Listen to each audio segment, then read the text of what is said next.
अस्सलाम वालेकुम dear students.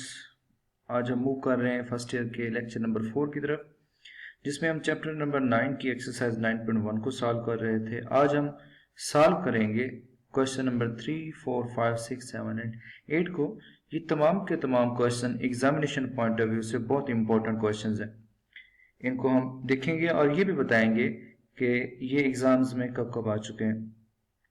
जी, हमारे पास एक्सरसाइज 9.1 का क्वेश्चन नंबर 3 है।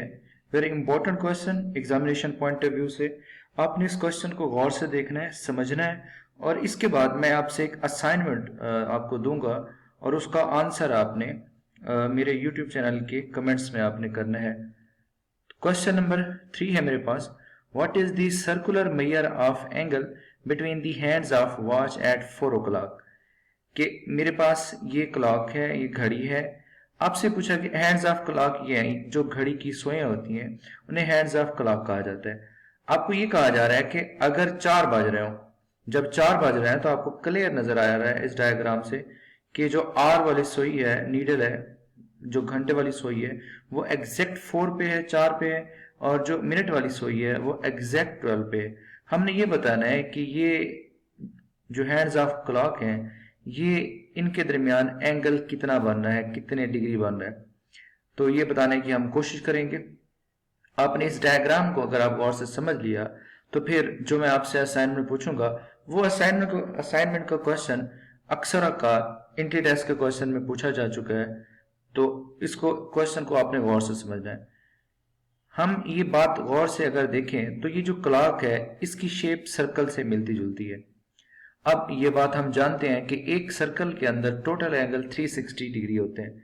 और हम अगर एक और बात गौर से देखें तो हमने इस क्लॉक को 12 डिवीजन्स में डिवाइड किया हुआ है। 1 2 3 4 5 6 7 8 9 10 11 12।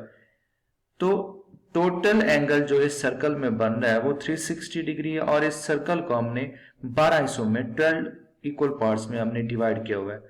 तो इस बात का मतलब यह है कि ये जो 12 हिस्से हैं ये कुल कितना एंगल बना रहे हैं। Angle in 12 hours is equal to 360 degree. कि ये 12 घंटे, ये जो 12 डिवीजन है, ये टोटल एंगल 360 डिग्री का बना रहे हैं, क्योंकि ये मुकम्मल एक सर्कल ही है।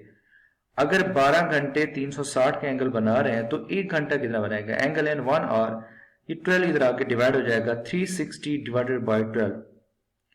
तो जब आप इसको डिवाइड करते हैं, 12 1 जार 12 एंड 12 3 जार 36, और आखिर में 0 ऐसे जाएगा। तो एक यानी कि 1 और 2 के दरमियान 30 डिग्री बन रहा है, 2 और 3 के दरमियान भी 30 डिग्री बन रहा है, 3 और 4 के दरमियान भी 30 डिग्री बन रहा है। In short, in each division, her consecutive division के दरमियान, एक डिवीजन के दरमियान, हर कंसेक्टिव 2 डिवीजन्स के दरमियान, यानी 1 और 2 के दरमियान, 2 और 3 के दरमियान, 3 और 4 के दरमियान 30 डिग्री का एंगल बन रहा है। हमने बताना यह है कि जब टाइम 4 बज रहे हैं तो उस वक्त इन सोइयों के दरमियान, हैंड्स ऑफ क्लॉक के दरमियान कितना एंगल बन रहा होगा।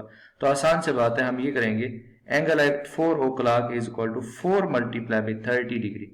तो 4 मल्टीप्लाई बाई 30 करते हैं तो वो 120 डिग्री देता है। सेम एज इट इज अगर आपसे पूछा जाता है एंगल एट 9 o'clock के 9 बजे एंगल कितना बन रहा होगा, तो हम करते 9 मल्टीप्लाई बाई 30 डिग्री। आपको याद है कि हमने एंगल पॉजिटिव ही लेना है, और आपको ये बेहतर पता होना चाहिए कि पॉजिटिव एंगल आपके पास कौन सा होता है, जो काउंटर क्लॉकवाइज एंगल होता है। आप उसको एंटी क्लॉकवाइज एंगल भी उसे कहते हैं। तो यहाँ पे क्लियरली आपके पास एंगल एट 4 o'clock बन रहे हैं 120 डिग्री। अब आपकी असाइनमेंट ये है कि आपने बताना ये है, अगर 4 बजे इन सोइयों के दरमियान एंगल 120 डिग्री बन रहा है तो 4:30 बजे कितना बनेगा। 4:30 बजे का मतलब ये है कि जब ये मिनट वाली सोई यहाँ पे आ जाएगी 6 पे, तो आपने बताना यह है कि 4:30 बजे इन दो सोइयों के दरमियान एंगल कितना बन रहा होगा। अब यहां से मुझे क्लियर होगा कि आपको ये क्वेश्चन कितना समझ आया। आप ये कमेंट करेंगे और मुझे बताएंगे। अगर आप गलत भी बताएंगे तो इस बात की मैं गारंटी देता हूं आपको सही मतलब समझ आएगा, तो आप जिंदगी भर नहीं बोलेंगे। तो गलत जवाब देते हुए शर्माना नहीं है, घबराना नहीं है, क्योंकि गलत जवाब देके आपको बहुत कुछ सीखने का मौका मिलेगा। नेक्स्ट क्वेश्चन की तरफ मूव करते हैं। हमारे पास क्वेश्चन नंबर 4 है। क्वेश्चन नंबर 4 में हमें कुछ चीजें दी गई हैं और कुछ हमने फाइंड करनी। Find angle theta when L is equal to 1.5 centimetre and R is equal to 2.5 centimetre. हम सबसे पहले बात करते हैं कि हमारे पास गिवन क्या है। Given that L is equal to 1.5, R is equal to 2.5 centimetre और हमने फाइंड करना है theta. As L is equal to R theta, ये हमारा एक फार्मूला है जिसको हम पहले प्रूव भी कर चुके हैं।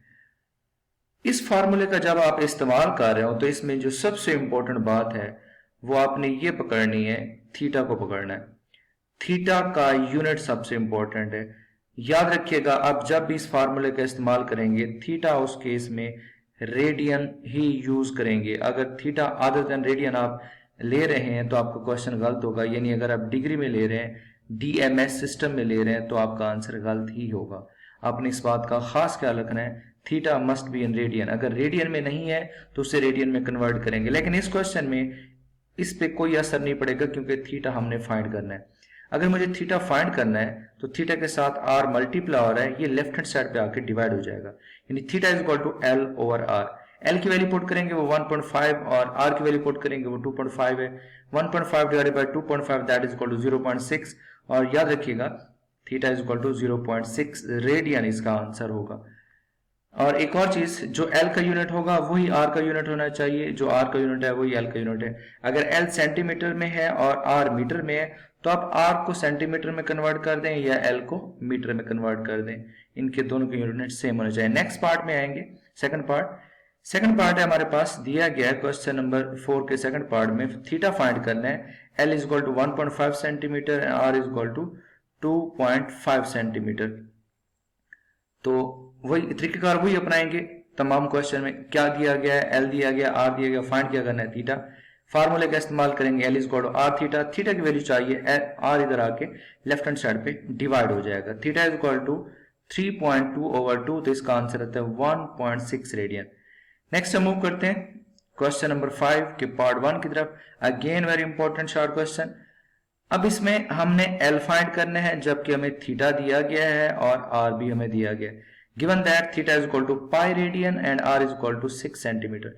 मेरे ख्याल में आपकी बात में अभी तक वो पॉइंट लाजमी मौजूद होगा कि theta must be in radian. तो लकीली यहाँ पे थीटा रेडियन में ही है, तो हम फार्मूला इस्तेमाल करते हैं L is equal to R theta. L ही फाइंड करना है तो R की जगह पे वैल्यू पुट करेंगे 6 सेंटीमीटर, थीटा की जगह पे पाई पुट करेंगे और पाई की वैल्यू 3.14 होती है। इनको मल्टीप्लाई करेंगे तो L इज इक्वल टू 18.84। अब L का यूनिट क्या होगा, मैंने पहले बताया जो R का यूनिट होगा वही L का यूनिट होगा।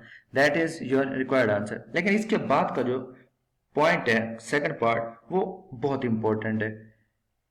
आपको थीटा दिया गया 65 degree 20 minute and R is equal to 18 millimetre. आपने L की वैल्यू फाइंड करनी है। इट मींस कि L का आंसर जो भी होगा उसका यूनिट मिलीमीटर ही होगा। लेकिन इसमें जो सबसे इंपॉर्टेंट बात है, जो मजे की बात है, वो theta is equal to 65 degree 20 minute है। ये DMS में है, तो मैंने इस DMS सिस्टम को कन्वर्ट करना है रेडियन में। रेडियन में कन्वर्ट करने से पहले आप इसको डिग्री में कन्वर्ट करेंगे। आप 65 डिग्री 20 मिनट को लिख सकते हैं 65 प्लस 20 मिनट। तो आप इस मिनट को जब डिग्री में डिवाइड करेंगे तो इसको 60 से डिवाइड करेंगे, 20 डिवाइडेड बाय 60 करते हैं तो 0.33 देता है, तो ये देता है 65.333 डिग्री। मैं इसको लिख सकता हूं 65.333 मल्टीप्लाई बाय 1 डिग्री, और 1 डिग्री एक्चुअली आपके पास बराबर होता है 0.01745 रेडियन। तो आप मल्टीप्लाई करेंगे theta is equal to 65.333 multiply by 0.01745 radian, तो आपको एक्चुअली देता है 1.14066 रेडियन के इक्वल देता है। अब आपका एंगल रेडियन में कन्वर्ट हो चुका है। अब फार्मूला इस्तेमाल करें, L is equal to R theta. इसमें L की वैल्यू पुट करें, R की वैल्यू पुट करें, इनको मल्टीप्लाई करें तो आपके पास आंसर आता है 20.52। That is your required answer. अगर आपने गलती से इस DMS को रेडियन में कन्वर्ट ना किया, बल्कि अगर आपने इसको 65.333 तक स्टॉप कर दिया और यही 65.333 आपने थीटा में पुट कर दिया, आपका आंसर तो आ जाएगा लेकिन आंसर आपका गलत ही होगा, जो कि अक्सर स्टूडेंट फर्स्ट रिवीजन में ऐसा काम करते हैं। हम क्वेश्चन नंबर 6 की तरफ मूव करते हैं। क्वेश्चन नंबर 6 का पार्ट 1 है, आपने आर की वैल्यू फाइंड करनी है, थीटा आपको दिया गया है, एल की वैल्यू आपके पास दी गई है। फार्मूले का इस्तेमाल करेंगे, L is equal to R theta. R चाहिए आपको, थीटा लेफ्ट हैंड साइड पे आके डिवाइड हो जाएगा एल ओवर थीटा। तो r is equal to L की वैल्यू आपके पास 5, थीटा की वैल्यू 1/2, डिनोमिनेटर का डिनोमिनेटर है, ये नोमिनेटर में पहुंचेगा 5 multiply by 2, r is equal to 10 centimetre. Centimetre इस वजह से क्योंकि l का यूनिट सेंटीमीटर में। एक्सेस इसी क्वेश्चन नंबर 6 का second part, very important question, आपको वैल्यू दी गई है और ये क्वेश्चन जितना आसान है उतनी आसानी से ये गलत भी हो जाते हैं। और गलती कहाँ पे होती है उस पॉइंट को मैं बार बार बता चुका हूं, अभी भी बताऊंगा। आपको दिया गया L is equal to 56 centimetre, theta is equal to 45 degree. आपने वैल्यू फाइंड करनी है R की। अगर आप इस डिग्री को रेडियन में कन्वर्ट नहीं करेंगे, जो फर्स्ट ईयर में मैक्सिमम स्टूडेंट करते हैं, एग्जैक्टली एज इट इज ही थीटा की जगह पे 45 पुट कर देते हैं, आंसर तो आ जाता है, लेकिन जब आप इसको बुक के आंसर के साथ टैली करेंगे तो आपका आंसर मैच नहीं करेगा, क्योंकि आप ब्लंडर कर चुके हैं, आपने डिग्री को रेडियन में कन्वर्ट नहीं किया। इन क्वेश्चन में सिर्फ यही गलती होती है, अदरवाइज अगर आपकी कैलकुलेशन ठीक है तो आपका क्वेश्चन ठीक है। फर्स्ट ऑफ ऑल हम इस 45 डिग्री को रेडियन में कन्वर्ट करेंगे, तो मैं इसको लिख सकता हूं 45 मल्टीप्लाई बाय 1 डिग्री, और 1 डिग्री 0.01745 रेडियन के बराबर होता है। ये आपको याद रखना होगा, क्वेश्चन में नहीं बताया जाएगा। Theta is equal to 45 multiply by 0.01745 radian, that is equal to 0.78525 radian. आप थीटा की वैल्यू और एल की वैल्यू आप इस इक्वेशन में पुट करेंगे, R is equal to L over theta. L की वैल्यू 56, थीटा की वैल्यू 0.78525, तो R आपके पास आता है 71.30 centimetre. That is your required answer. फिर हम मूव करते हैं क्वेश्चन नंबर 7 की तरफ। Another very important question. इसमें फर्क सिर्फ इतना है कि आप ये क्वेश्चन आपको वर्बल फॉर्म में दिया गया, जबकि इससे प्रीवियस क्वेश्चन में डायरेक्ट आपको L, R और थीटा की वैल्यू बताई जाती थी। अगर L और थीटा की वैल्यू बताई जाती थी तो आपको R फाइंड करना होता था। यहाँ पे हमें ये चीजें खुद डिराइव करनी है, इनकी पहचान करनी है।